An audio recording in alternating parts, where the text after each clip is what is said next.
12:30টায় চলে এলাম ওয়েটিং রুমে। ননি আমার কোলে শুয়েছিল, তারপরে মামার কোলে চলে গেল। এখন 12:30টা বাজে, একটু ঘুমো। একদম সিট পাইনি, সব সিট বুকিং,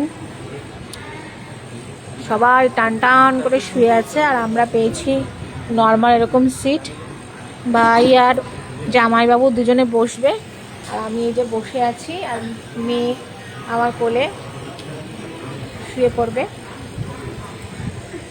বাইরে রুম নিতাম, কিন্তু যেহেতু 6টায় ট্রেন আমাদের, এবার চেক আউট চেক ইন এসব করতে করতে টাইম লেগে যাবে, ওই জন্য আমরা হাওড়াতেই একদম, এই জায়গাটা কোথায়, একটা বিল্ডিং উপরতলায় ওয়েটিং, মানে এসি হল, এটা এসি হল তো না? সে পারো, আমার মেয়ে ঘুমালেই হবে, আমাদের অত চিন্তা নেই। এখন 12:30 বাজে, আর একটু পরেই দেখতে দেখতে 6টা বেজে যাবে। অ্যাকচুয়ালি 5টায় বেরিয়ে যাবো আমরা, 6টায় ট্রেনটা, Vande Bharat. Tata, good night.